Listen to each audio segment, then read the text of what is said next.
हम किडनीज देखेंगे, यूरेटर्स देखेंगे, यूरिनरी ब्लैडर देखेंगे, यूरेथ्रा देखेंगे, तो हाउ इट वर्क्स उसको देखेंगे। फिर उसके बाद लास्टली हम जो है नेफ्रॉन के बारे में स्टडी करेंगे। Nephron is very very important. उसमें एक क्वेश्चन आता है, what is the working of nephron and draw it's diagram. ये सबसे इंपॉर्टेंट क्वेश्चन होता है, 3 नंबर का क्वेश्चन फिक्स्ड होता है। अगर टीचर एक्सक्रीशन का टॉपिक उठाएगी तो वो नेफ्रॉन को पक्का पक्का देगी देगी, ठीक है। इसलिए उसको समझना सबसे इंपॉर्टेंट होता है। तो मैं आपको 2 3D मॉडल्स, एक एक्स्ट्रा है जो थोड़ा आपको एनहांस करेगा नॉलेज को, और एक हमारा मेन टॉपिक का। तो मैं आपको पहले बेसिक वाला जो वो है, एक एनाटॉमी दिखा रहा हूँ आपको। यस संचिता, बोलो बेटा। So I have my exam on Monday. Okay fine. So आपका क्या क्या सिलेबस रह रहा है मेरी तरफ से? यही चैप्टर कंप्लीट करना है बस आपने, ये बाकी हो जाएगा या और आज हो जाएगा आपका? और बोलो। चैप्टर 1 केमिकल रिएक्शंस और electricity. Chemical reactions, chemical reactions और किस किस बच्चे को करना है? फिर मैं एक ही क्लास रखूंगा, सबको करवा दूंगा उसी में। सर मैंने आपको बोला था ना केमिकल रिएक्शंस आपने भी केमिकल रिएक्शन करना है, ठीक है। साहिबा ने करना है, सारे जिसको करना है अपने हैंड रेस कर लो, फिर मैं आपके लिए टाइम में एक बता देता हूँ। केमिकल रिएक्शन मैंने कर रखा है लास्ट समझ ट्यूशन में। गए, रिवीजन करनी है काइंड ऑफ। Yes sir. समझ गया मैं, ठीक है। ओके, 1 2 3 4 5 7 बच्चों को केमिकल रिएक्शन। नाम्या, आपको करना है केमिकल रिएक्शन? सर आज मैंने कर लिया। कर दिया? कल पेपर है तो इसलिए कर लिया। अच्छा, कल आपका पेपर है, ठीक है यस ठीक है। सर। Okay fine. तो नाम्या, आप तो फिर ज्वाइन करना 5:30 बजे अपने डाउट्स के लिए, ओके सर। ठीक है। और आप जिन्होंने जिन्होंने भी हैंड रेस करे हुए हैं, आप लोग 6 बजे ज्वाइन करना। आपको मैं केमिकल रिएक्शन इक्वेशन करा दूंगा सारा, ठीक है guys. 6 o'clock today for chemical reaction equation. और जो इलेक्ट्रिसिटी कर रहे हैं वो 5 बजे ज्वाइन करना, फाइन। 5 बजे इलेक्ट्रिसिटी वाले ज्वाइन कर लेना, उनका आधे घंटे में ओम्स लॉ तक खत्म हो जाएगा। और 6 बजे जो है आप लोग ज्वाइन कर लेना केमिकल रिएक्शन इक्वेशन वाले, आज ही खत्म करवा दूंगा आपको। वो सिंपल सा है, उसमें ज़्यादा टाइम नहीं लगता। ओके गाइस, ठीक है। चलो हम शुरू करते हैं। देखो बेटा, ये आपका स्केलेटल है, तो आप एक्चुअली में अंदर से एक हड्डियों का ढांचा हो पूरा, ठीक है, ऐसे लाइक दिस। आप बिल्कुल क्या हो, एक स्केलेटल के फॉर्म में, क्लियर, इस शेप के हो।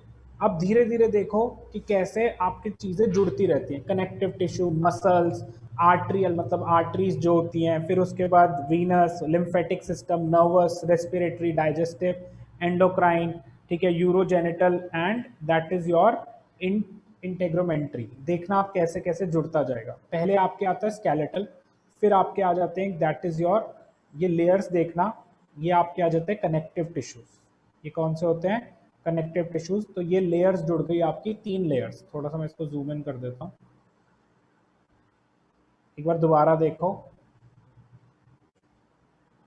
ये स्केलेटल है आपका। अब कनेक्टिव टिश्यूज देखना,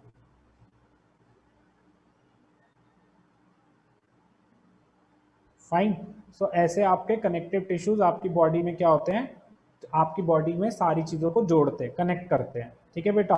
ये 5 लेयर्स आ गई।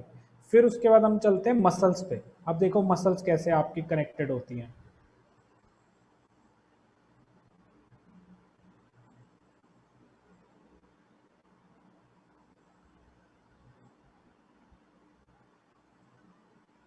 फाइन। फिर आ जाती हैं आपकी आर्टरीज। आर्टरीज मतलब जो ब्लड वेसल्स आपसे पास हो रही है।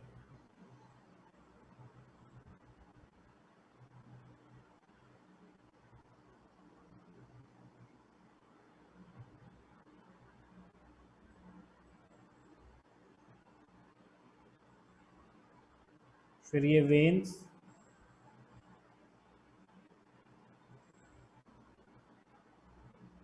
ये ब्लू कलर वाली आप क्या देख रहे हो, ये वेन्स हैं सारी की सारी। फिर ये लिम्फेटिक सिस्टम, ये नर्वस सिस्टम, ये सारा आप पढ़ोगे कंट्रोल एंड कोऑर्डिनेशन में, ठीक है, इसमें एक ही लेयर है। फिर ये रेस्पिरेटरी सिस्टम, जिसमें आपका लंग्स और वो सारे सिस्टम आ जाता है। फिर उसके बाद डाइजेस्टिव सिस्टम,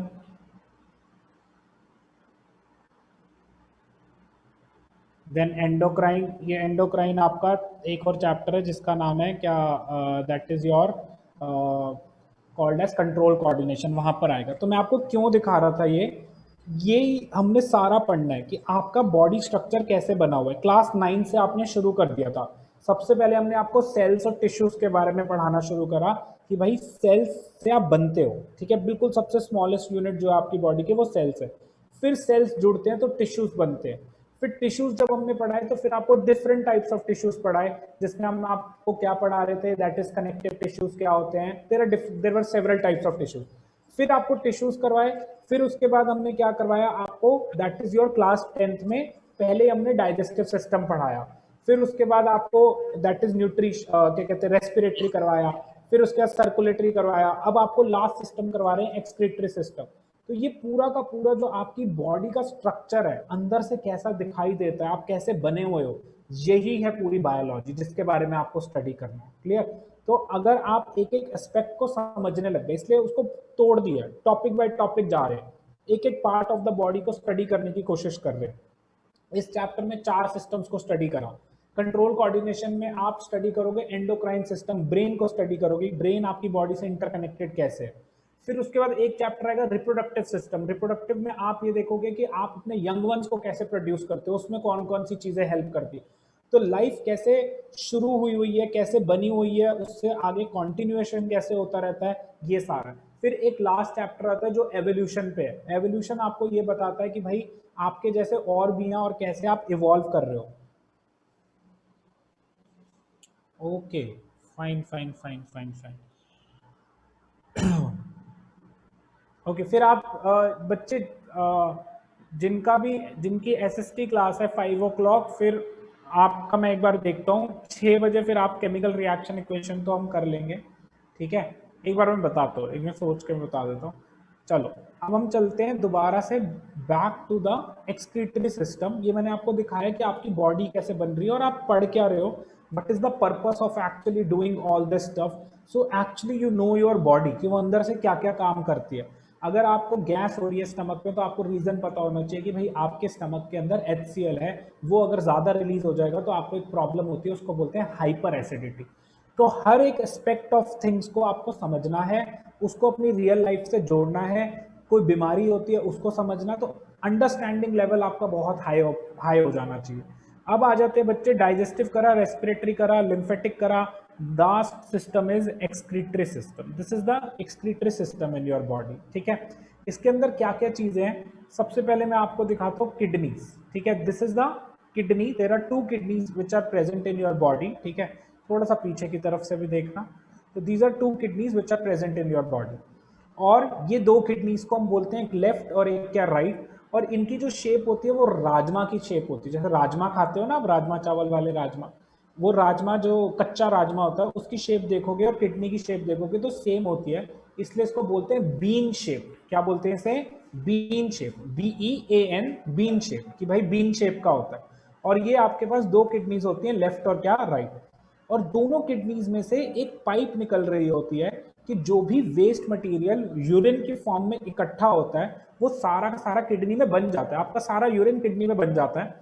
उसके बाद वो यूरिन जो है पाइप्स के थ्रू ट्रैवल करता है। उन पाइप्स को हम क्या बोलते हैं? यूरेटर बोलते हैं। उन पाइप्स को क्या बोलते हैं? यूरेटर। तो आप यहाँ पर देख सकते हो, there are 2 kidneys, one is at the left, one is at the right, and there is pipes जो हर एक किडनी में से राइज कर रही हैं, इनको बोलते हैं यूरेटर। क्या बोलते हैं बच्चे इनको? यूरेटर।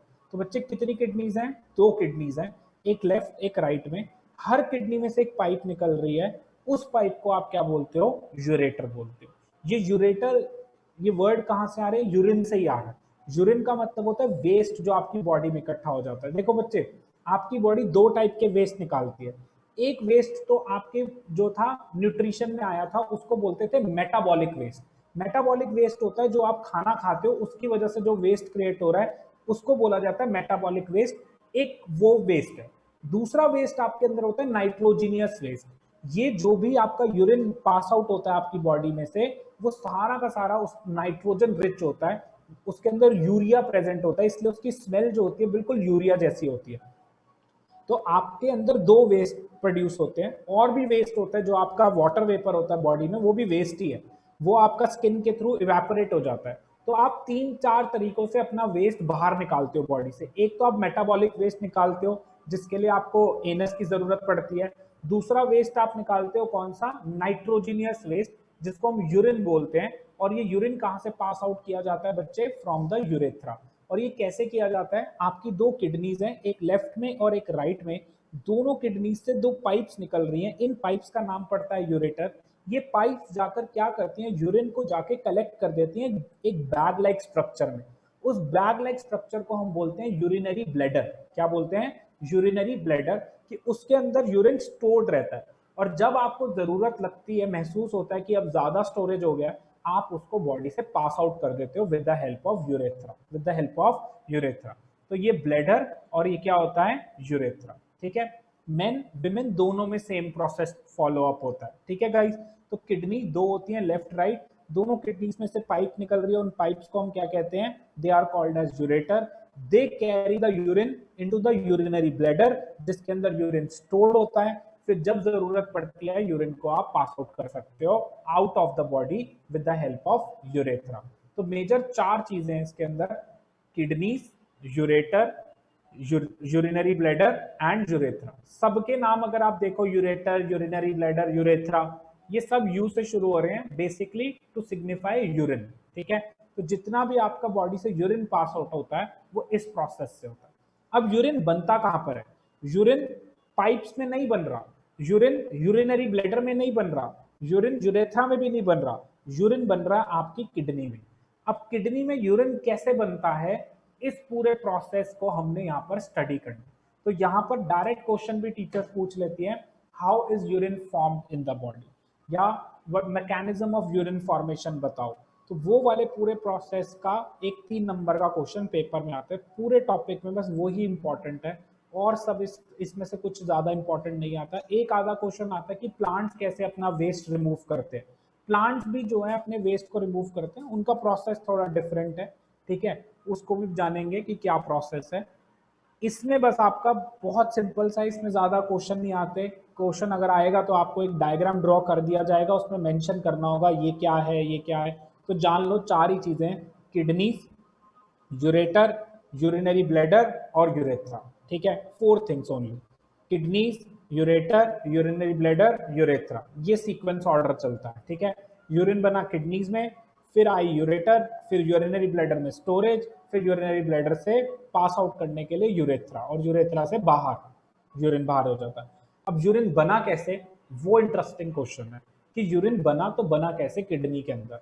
अब उसी के मैकेनिज्म को समझना है कि यूरिन बनता कैसे। ठीक है, और एक चीज इंटरेस्टिंग और आपने नोटिस करी होगी, जैसे आजकल गर्मियां चल रही हैं, तो ज्यादा बाथरूम में जाके यूरिन पास आउट करने की जरूरत नहीं होती। क्यों, क्योंकि जो मेजरली यूरिन होता है ना, उसमें पानी होता है। ठीक है, अब क्या है, गर्मी बहुत ज्यादा है, इवेपोरेशन बहुत हाई हुआ है, तो ज्यादा इवेपोरेशन होने की वजह से क्या होता है कि आपका आराम से वाटर जो होता है ना, वो पास आउट हो जाता है एनवायरमेंट के अंदर। तो इतना ज्यादा पानी ही नहीं है, तो इसलिए आपको बार बार यूरिन की तरफ, यूरिन पास आउट करने के लिए दैट इज योर वॉशरूम नहीं जाना पड़ता। लेकिन सर्दियों में क्या होता है कि ठंडा मौसम होता है, तो इवेपोरेशन रेट बहुत कम होता है, तो आपकी बॉडी अपना पानी लॉस नहीं कर पाती होती इन्वायरमेंट में। तो ज्यादा पानी होने की वजह से बार बार आपको वॉशरूम जाना पड़ता है जब ठंड लगती है। तो वही रीजन होता है कि गर्मियों में जाते हो वॉशरूम, सर्दियों में आप ज्यादा बार जाते हो। Reason is rate of evaporation.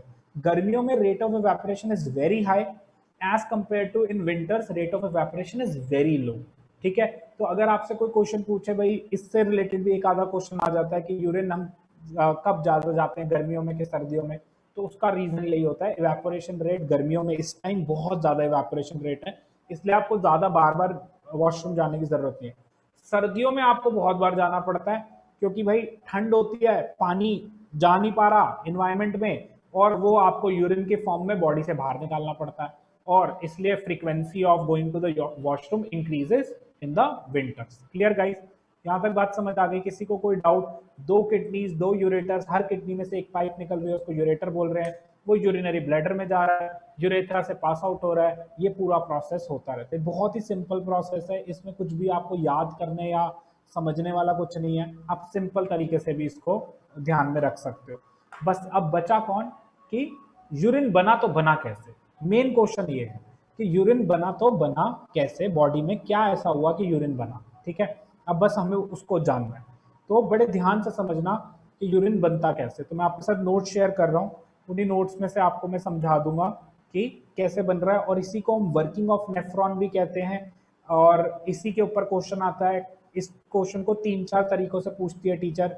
Working of nephron बता दो, या टीचर पूछ लेगी कि भाई यूरिन कैसे फॉर्मेशन होता है उसका प्रोसेस बता दो। तो आपको क्वेश्चन को घुमा फिरा के 2-3 तरीकों से पूछा जा सकता है, लेकिन आंसर ऑलमोस्ट क्या रहता है, सेम रहता है। इसका आंसर क्या रहता है बच्चे, सेम रहता है। तो let us start with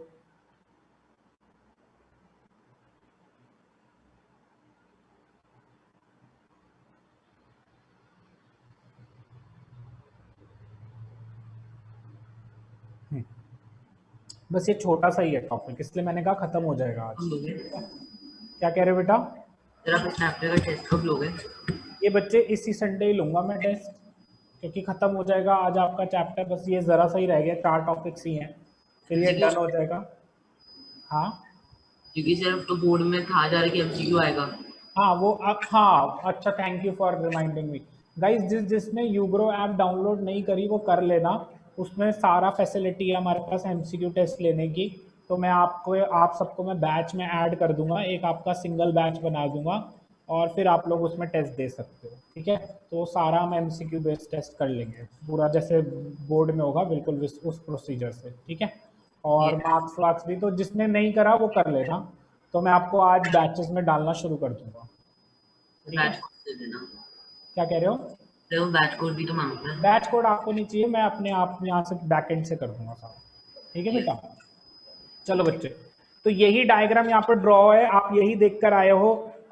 there are 2 kidneys left and right, there are 2 pipes called as ureters and there is a urinary bladder and urethra। उसके बाद आप यहाँ पर वेना कावा देख रहे हो, आयोटा देख रहे हो। You know what is iota? Iota is the largest artery. Vena cava क्या होता है? लार्जेस्ट वेन होती है। रीनल आर्टरी, रीनल वेन्स जो होती हैं ये किडनीज में पास ऑन करती हैं ब्लड को, तो इनको रीनल आर्टरीज और रीनल वेन्स कहते हैं। तो बच्चे ह्यूमन एक्सक्रीटरी सिस्टम देखो क्या होता है। Human excretory system is composed of pair of kidneys. A tube called ureter comes out of each kidney and goes to the urinary bladder. Urine is collected in urinary bladder from which it is expelled out through urethra as and when required। जब जरूरत है तब आप उसे pass on कर सकते हो, नहीं तो वो स्टोर रहता है। अगर बहुत ज्यादा स्टोरेज हो जाएगी तो आपके कंट्रोल से, वॉलंटरली कंट्रोल से बाहर हो जाता है। जनरली ऐसा बहुत कम होता है, लेकिन कुछ लोगों को प्रॉब्लम होती है कि वो यूरिन को ज़्यादा देर तक कंट्रोल नहीं कर पाते, तो उनके अंदर ये प्रोसेस इतना ज़्यादा वॉलंटरली नहीं होता वो, लेकिन छोटी एज में होता है। धीरे धीरे जैसे बड़ी एज आती है तो लोग आराम से उसको वॉलंटरली कंट्रोल कर सकते हैं कि भाई जब मन करता है पास कर सकते हो, जब मन नहीं करता नहीं कर सकते। ठीक है, so you can store the urine in the urinary bladder and you can decide when to pass out the urine or when not to pass out the urine। Now the point is what is the kidney? Kidney के अंदर क्या हो रहा है, urine कैसे बन रहा है, ये सारा आपको यहाँ पर करना है। वर्किंग ऑफ नेफ्रॉन क्या होता है, ये सारा पहले हम पढ़ेंगे। स्ट्रक्चर ऑफ नेफ्रॉन, नेफ्रॉन अंदर से कैसे दिखाई देती है। फिर हम पढ़ेंगे दैट इज योर नेफ्रॉन की वर्किंग क्या होती है, और इसको हम ये भी बोलते हैं दैट इज यूरिन फॉर्मेशन क्या होता है। तो मेजरली बच्चे यहाँ से 3 से 4 क्वेश्चन बनते हैं, मैक्सिमम 4 क्वेश्चन। पहला क्वेश्चन जो आपको यहाँ से बनेगा इस पर्टिकुलर टॉपिक में से, किडनी का एक, ये आपको एक्सक्रीटरी सिस्टम का डायग्राम जो होगा मेंशनिंग करनी होगी, एक ये क्वेश्चन बनता है। दूसरा क्वेश्चन बनता है working of nephron and structure of nephron. Structure बताओ नेफ्रॉन का, उसका डायग्राम ड्रॉ करो और उसके वर्किंग को एक्सप्लेन करो, ये दूसरा क्वेश्चन बनता है। तीसरा क्वेश्चन बनता है वर्किंग ऑफ नेफ्रॉन के ऊपर एक क्वेश्चन जोड़ देंगे, हाउ इज यूरिन फॉर्म, ये थर्ड क्वेश्चन बनता है जो इसमें से आपका बनता है। एक लास्ट क्वेश्चन बनता है हाउ डू प्लांट्स एक्सक्रीट। बस ये 4 क्वेश्चन होते हैं इस पूरे टॉपिक में से, इसके बाहर मैंने तो आज तक कोई क्वेश्चन देखा नहीं। एक आधा क्वेश्चन 1 नंबर में तो आप देखो बना सकते हो, लेकिन जो मेजर 3 से 5 नंबर के क्वेश्चन आने वो ये 4 ही है। तो आपको बस ये 4 क्वेश्चन ही लर्न करने हैं, 1 मार्कर्स इन्हीं के अंदर से मिल जाएंगे। ठीक है, जैसे एक क्वेश्चन आएगा what is the structure and functional unit of kidney, kidney का सबसे छोटा यूनिट कौन है जो किडनी को डिफाइन करता है, वो कौन है, नेफ्रॉन है। तो वो एक एक नंबर वाले क्वेश्चन तो आपके लॉन्ग टर्म आंसर से ही निकल जाते हैं, तो आपको ऐसे जरूरी नहीं है 1 मार्कर्स पढ़ने की। अगर आप लॉन्ग आंसर्स को ध्यान से पढ़ रहे हो, उनको समझ रहे हो, 1 markers you can easily attempt, उसमें इतना ज्यादा वो नहीं लगता। ठीक है बच्चे, सबसे पहले आ जाते हैं किडनी पे। किडनी क्या है, मैंने आपको बताया था बीन शेप्ड होती है, राजमा की शेप की होती है, वर्टिकल कॉलम के पास होती है, एब्डोमिनल कैविटी के अंदर, और किडनी के अंदर फिल्टरिंग यूनिट्स होते हैं जिनको बोलते हैं नेफ्रॉन्स। तो किडनी का वर्किंग जो होता है, किडनी के अंदर बड़े सारे नेफ्रॉन्स है, छोटे छोटे से फिल्टरिंग यूनिट है। फिल्टरिंग का मतलब क्या होता है, जैसे आप चाय को फिल्टर करते हो ना बच्चे, कि भाई एक छन्नी ली, चाय को डालोगे, छन्नी क्या करेगी, चाय को छान देती है और आपको चाय मिल जाती है, ऊपर सारा वेस्ट रह जाता है। तो ये छन्नी को हम क्या बोलते हैं, फिल्टरिंग यूनिट बोलते हैं। सेम चीज नेफ्रॉन कर रही है, इसमें से सारा ब्लड पास होता है, ब्लड में से जो भी वेस्ट होता है वो सारा इसमें इकट्ठा हो जाता है, फिर ये ब्लड को वापस से बॉडी में भेज देती है। ठीक है, जो भी प्योरिफाइड ब्लड होता है उसे वापस भेज देती है, और जो भी वेस्ट प्रोडक्ट होता है उसको बॉडी से बाहर निकाल देती है। तो ये जो यहाँ पर जो आपका प्योरिफिकेशन होना है ना, वो ब्लड का होना है। ब्लड में बड़ा सारा कुछ गंदा इकट्ठा हो गया, तो ब्लड में से गंदी चीजों को हटाना है, वेस्ट सब्सटेंसेस को उसमें से रिमूव करना है। तो ब्लड की प्योरिफिकेशन जो होती है वो आपकी किडनी में होती है, इसलिए किडनी एक बहुत इंपॉर्टेंट पार्ट प्ले करती है। अगर मान लो कभी कभार होता है, आपने सुना होगा डायलिसिस हो रहा है, आर्टिफिशियल किडनी कहते हैं जिसे, कि भाई किडनी ने वर्किंग करना ही छोड़ दिया, फिल्टर नहीं कर रहा, तो फिर वो क्या करते हैं, पूरी की पूरी बॉडी के ब्लड को एक बाहर मशीन में भेजते हैं जिसको आर्टिफिशियल किडनी कहते हैं या डायलिसिस मशीन कहते हैं। सारा का सारा बॉडी का ब्लड आउटसाइड द बॉडी भेजा जाता है, एक मशीन के थ्रू वो सारा का सारा फिल्टर्ड होता है, और फिर दोबारा से वो बॉडी के अंदर वापस भेज दिया जाता है। अब अगर किसी की किडनी वर्क नहीं करती तो उनको महीने के अंदर 1 या 2 बार डायलिसिस करवाना जरूरी होता है। What is dialysis, is basically filtering of the blood, blood की सफाई। अगर ब्लड की सफाई नहीं होगी तो वो हमारे लिए एक तरह से बहुत ही डेट्रीमेंटल हो सकता है, and it can lead to the death of the person. So that's why blood has to be purified, and that purification process takes place in your kidney. तो this is what the kidney does, it actually purifies your blood. उसमें बहुत waste आ जाता है, क्योंकि blood देखो ना कहाँ कहाँ से, इसलिए सर्कुलेटरी सिस्टम पहले करा, आपको ब्लड के बारे में समझाया। अब ब्लड का काम क्या है, ट्रांसपोर्टेशन करना। अब उस ट्रांसपोर्टेशन में गंद इकट्ठा हो जाता है, अब उस गंद को रिमूव करना बहुत जरूरी है। वो कहाँ से रिमूव होगा, आपकी किडनी में जाके रिमूव होगा। किडनी में क्या लगे हुए हैं, छोटे छोटे से फिल्टरिंग यूनिट्स हैं। उन फिल्टरिंग यूनिट, फिल्टरिंग का मतलब फिल्टर करना, फिल्टर मतलब सफाई करना, तो वो यूनिट्स को हम, यूनिट मतलब छोटे छोटे यूनिट, स्मॉलेस्ट जो चीज प्रेजेंट होती है उसको यूनिट बोला जाता है। वो कौन है, नेफ्रॉन। तो नेफ्रॉन को क्या बोला जाता है, फंक्शनल यूनिट ऑफ किडनी। जहां पर किडनी का सबसे मेजर फंक्शन परफॉर्म होता है, जो ऐसे यूनिट्स जो उसका फंक्शन परफॉर्म करते हैं, उसको बोला जाता है फंक्शनल यूनिट ऑफ किडनी। उसको क्या बोला जाता है, फंक्शनल यूनिट ऑफ किडनी। ये कुछ ऐसा है, यार एक घर बन रहा है, एक बिल्डिंग बन रही है, अब उस बिल्डिंग बनने के लिए कौन चाहिए, लेबर चाहिए। तो लेबर एक नहीं चाहिए, हजारों लेबर चाहिए। तो हर एक लेबर क्या है, 1 labour is the functional unit of that building, क्योंकि वो बिल्डिंग फंक्शन कब करेगी, जब वो लेबर्स वर्क करेंगे। तो हर एक लेबर जो है उस बिल्डिंग का फंक्शनल यूनिट है। सिमिलरली किडनी के अंदर काम होने वाला है आपके पूरे ब्लड का प्योरिफिकेशन, उसका फिल्टरिंग। उसको करने के लिए आपके पास कौन है, नेफ्रॉन्स है। वो आपके किडनी के लेबरर्स हैं जो काम एक्चुअली में परफॉर्म करेंगे किडनी के अंदर, और आपके ब्लड को प्योरीफाई कर देंगे।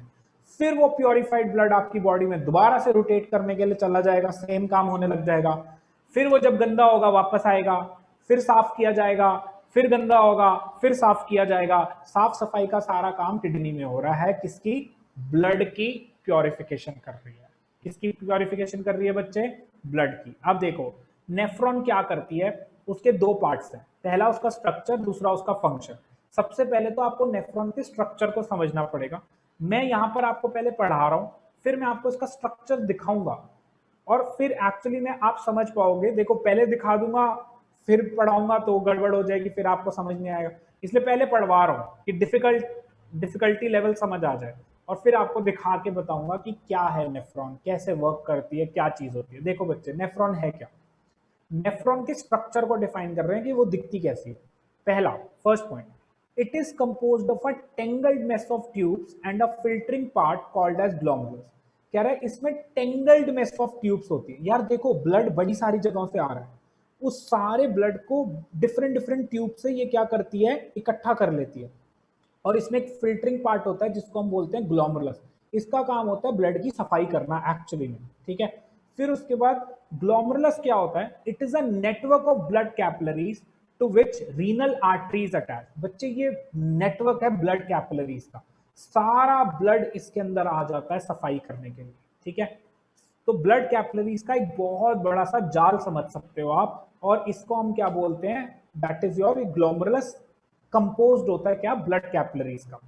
Third point, the artery which takes blood to the glomerulus is called afferent arteriole. बच्चे देखो, आर्टरी जो ब्लड को which takes blood to the glomerulus, जो ग्लोमेरुलस की तरफ ब्लड को लेकर आती है, उसको बोलते हैं एफ्रिएंट। एफ्रिएंट मतलब it is basically taking the blood to the glomerulus, इसको बोला एफ्रिएंट।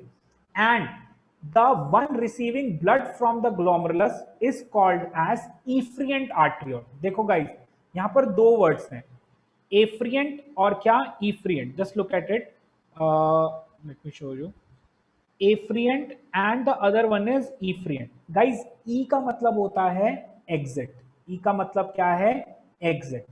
तो ऐसी आर्टरी जो ग्लोमेरुलस से ब्लड को निकाल के लेकर जा रही है, उससे एग्जिट करवा रही है, उसको बोलेंगे efferent. E for exit, E for efferent, clear, E for exit, E for एफ्रिएंट।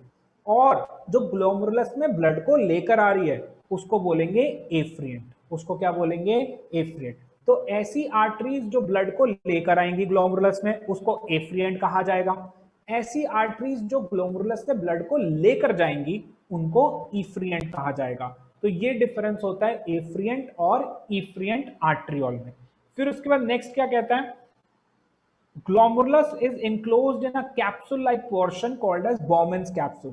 कह रहा है भाई ये ग्लोमेरुलस किसमें प्रेजेंट होता है, एक कैप्सूल लाइक। कैप्सूल क्या होता है बच्चे, कैप्सूल होता है वो जो गोलियां आप दवाइयां खाते हो उसको कैप्सूल बोलते हैं। कैप्सूल का बेसिकली मतलब होता है एक स्पेस जहां पर आप चीजों को स्टोर कर सकते हो। तो कह रहे हैं भाई ऐसा सा कुछ बॉमेन्स कैप्सूल होता है और इसके अंदर ग्लोमेरुलस प्रेजेंट होता है। तो एक कैप्सूल लाइक स्ट्रक्चर, एक मतलब एक तरह से जो ग्लोमेरुलस है वो कवर्ड है in a form of a capsule like structure, जिसको हम बोलते हैं बॉमेन्स कैप्सूल, जिसको हम क्या बोलते हैं बच्चे, Bowman's capsule.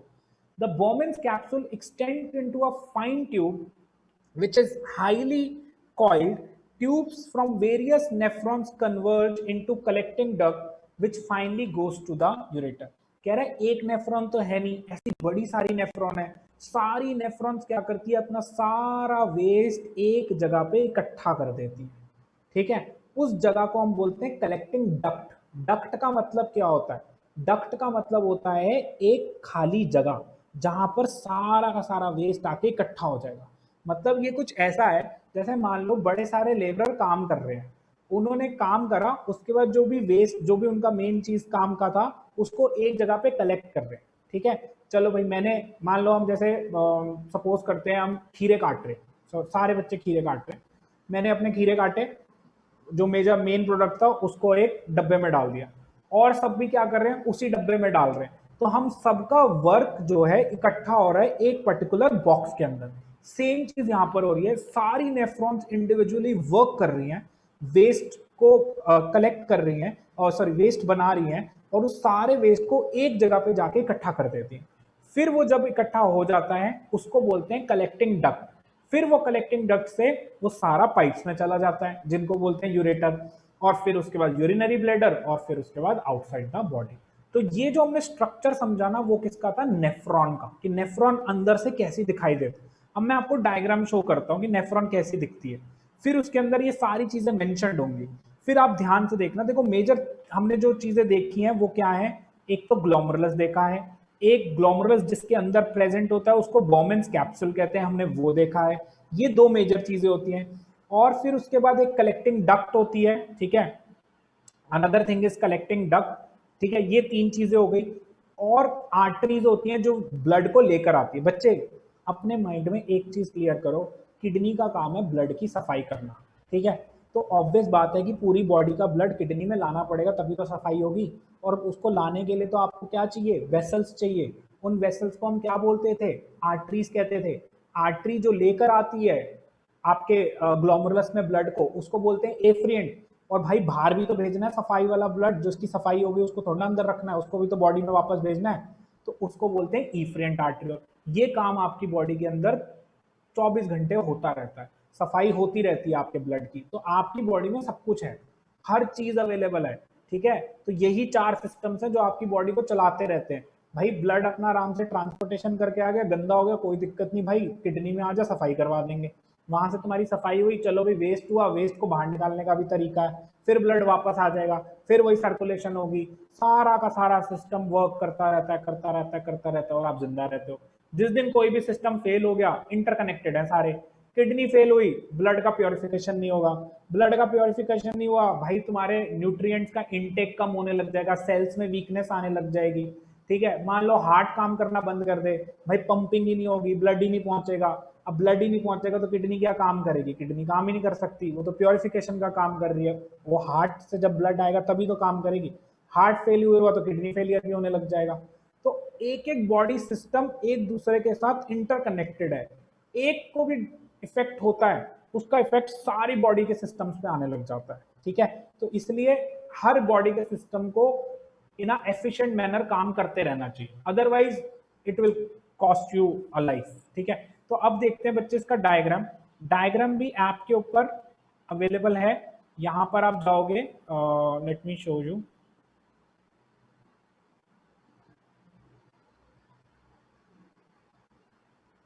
These are step by step diagrams, मैंने उस दिन भी दिखाए थे। ये नेफ्रॉन का है, मैं आपको इसका सीधा मेन डायग्राम दिखा रहा हूँ, स्टेप बाय स्टेप मैनर नहीं दिखा रहा, मेजर डायग्राम दिखा रहा हूँ, ठीक है।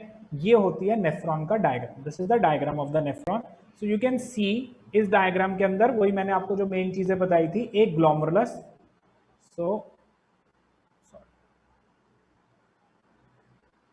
देखो गाइस, सबसे पहले ग्लोमेरुलस देखो, ये ग्लोमेरुलस होता है, ठीक है। This is the tangled mess of tubes, ये फिल्टरिंग पार्ट है, यहां पर सारा फिल्टरिंग पार्ट होने वाला है। तो टेंगल्ड मेस ऑफ ट्यूब्स क्यों, क्योंकि ब्लड को लेकर आना है, तभी तो फिल्टर करोगे, तो इसलिए बड़ी सारी ट्यूब्स आके इसके अंदर क्या कर रही है, ब्लड को लेकर आ रही है, यहाँ पर फिल्टरिंग होगी मेजर। अब मैंने आपको कहा था नहीं कैप्सूल लाइक स्ट्रक्चर में, तो ये देखो, ये एक कैप्सूल बना हुआ है, ये कैप्सूल यहाँ पर आपको दिखाई दे रहा है, तो इस कैप्सूल के अंदर है, इस कैप्सूल को क्या बोलते हैं बच्चे, बोमेन्स कैप्सूल। बोमेन्स कैप्सूल एक तरह की आउटर कवरिंग है जिसके अंदर ग्लोमेरुलस प्रेजेंट है, ठीक है, इसलिए इसको कैप्सूल बोला गया। कैप्सूल का मतलब ही होता है आउटर कवरिंग, क्लियर। और उसके अंदर ग्लोमेरुलस प्रेजेंट है, और ग्लोमेरुलस क्या है, टेंगल्ड मेस ऑफ ट्यूब्स हैं जो कि ब्लड को लेकर आ रही है, फिल्टरिंग पार्ट। तो मेजर पार्ट जो है ना, फिल्टर जहां पर हो रहा है ब्लड, वो है ग्लोमेरुलस, वो प्रेजेंट किसमें है, टेंगल्ड मेस ऑफ ट्यूब के अंदर। फिर मैंने आपको बताया था एफ्रिएंट आर्टरियोल जो लेकर आ रही है, देखो बच्चे, एफ्रिएंट आर्टरियोल, ये रही एफ्रिएंट आर्टरियोल, ये बॉडी से सारे ब्लड को लेकर आ रही है यहाँ पे।